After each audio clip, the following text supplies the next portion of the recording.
Каракалпакстан — регион, о котором редко говорят в международных новостях. Однако в 2022 году он оказался в эпицентре одной из самых жестких политических зачисток в истории независимого Узбекистана. Все началось с предложения внести поправки в Конституцию Узбекистана. Среди множества изменений было одно, которое вызвало настоящий взрыв. План убрать из основного закона положение об автономии Каракалпакстана.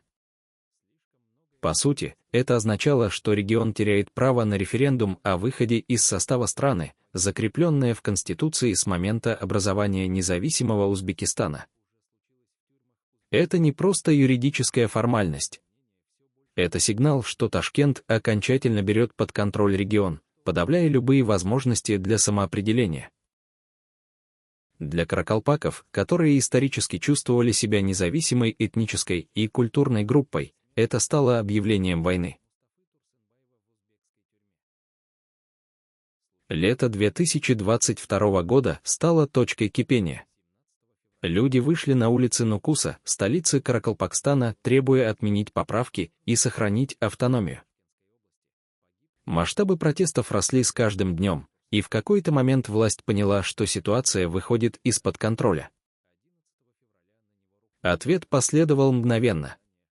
В регион были введены военные, полиция и спецназ. Власти обрубили интернет, блокировали дороги, а затем началось самое страшное — силовой разгон демонстрантов. По официальным данным, в результате столкновений погибли 18 человек.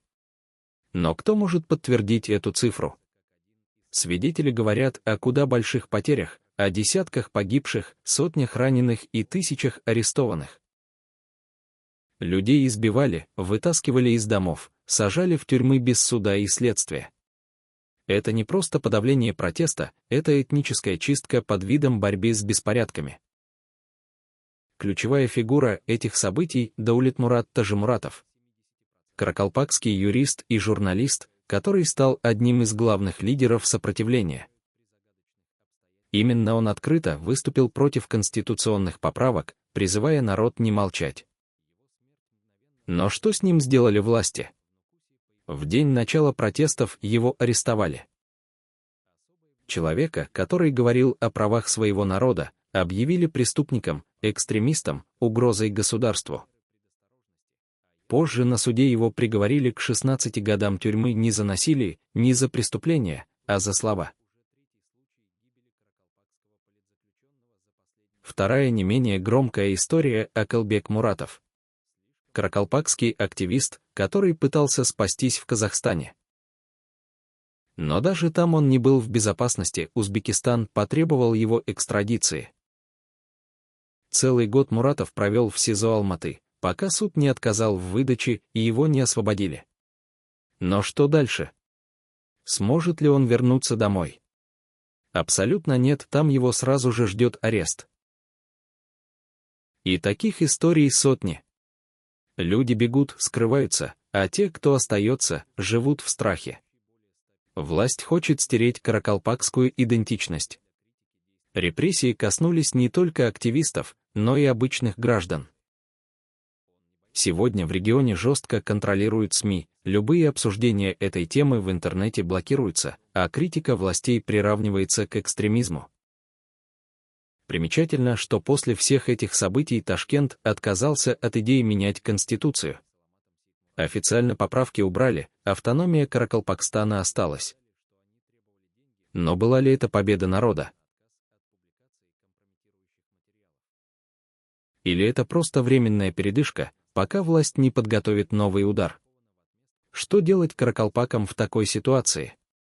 Как жить в условиях, где за одно слово можно угодить в тюрьму на десятки лет? Ответ прост — молчать или бороться. Сегодня в Каракалпакстане установился жесткий режим контроля. Людей увольняют с работы за малейшие намеки на недовольство. Бизнес душат налогами, активистов объявляют иностранными агентами, молодежь запугивают в университетах. Но самое страшное — это влияние страха на целое поколение. Каракалпаки растут в атмосфере страха, где любое несогласие может стоить свободы. Власти рассчитывают, что через несколько лет этот вопрос просто исчезнет, что люди забудут, смирятся, сдадутся. Но история учит нас другому.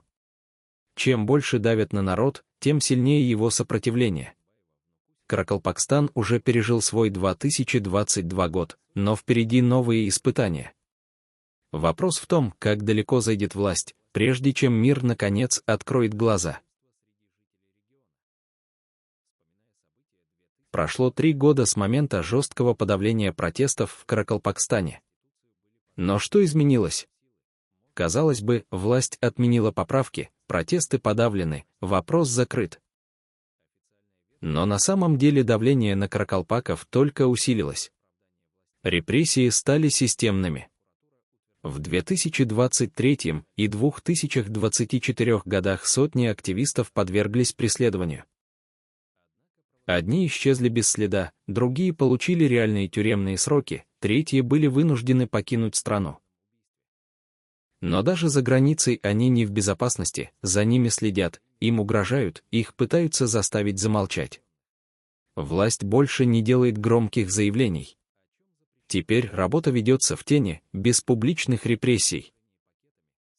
Людей увольняют с работы, запрещают заниматься бизнесом, ограничивают в правах. И это касается не только активистов, но и их семей. Каракалпакстан сегодня – это регион под тотальным контролем. Вся информация, поступающая оттуда, фильтруется, а любая критика власти подавляется мгновенно.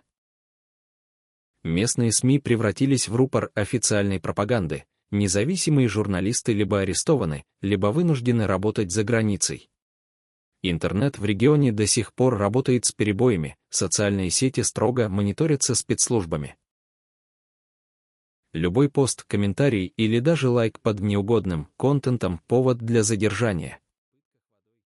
Людей запугивают, вынуждая публично отказываться от своих слов. Но главный удар пришелся по экономике. Власть душит Каракалпакстан не только репрессиями, но и финансовым удушением. В регион не вкладываются инвестиции, предприятия закрываются, безработица растет. Молодежи некуда идти, их вынуждают либо уезжать в другие регионы, либо мириться с нищетой. Почему Ташкенту выгодна такая ситуация? Ответ очевиден: создать регион, не способный к сопротивлению. Если у людей нет работы, нет денег, нет перспектив, они просто пытаются выжить. А значит, протестные настроения постепенно угасают. Но власть делает еще одну ставку на страх. Сегодня в Каракалпакстане царит атмосфера тотальной слежки. Люди боятся говорить правду даже в кругу семьи, боятся делиться мыслями в мессенджерах, боятся писать комментарии в интернете. Больше всего власти боятся огласки.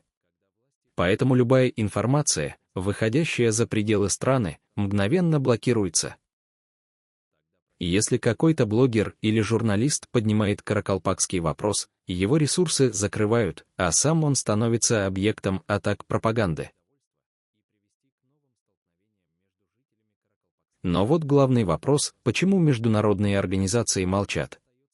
Где ООН, ОБСЕ, Human Rights Watch, Amnesty International?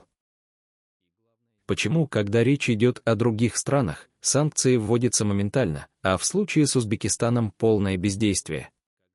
Ответ прост: Узбекистан слишком удобен Западу.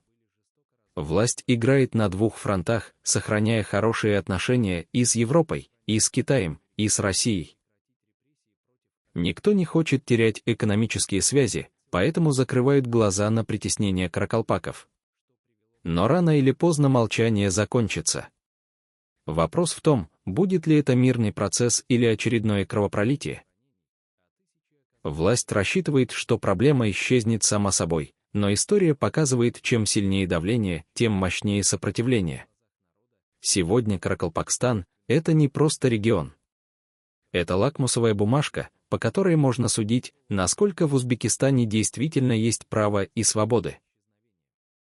Пока ситуация только ухудшается, но вопрос в том, долго ли власть сможет сдерживать недовольство.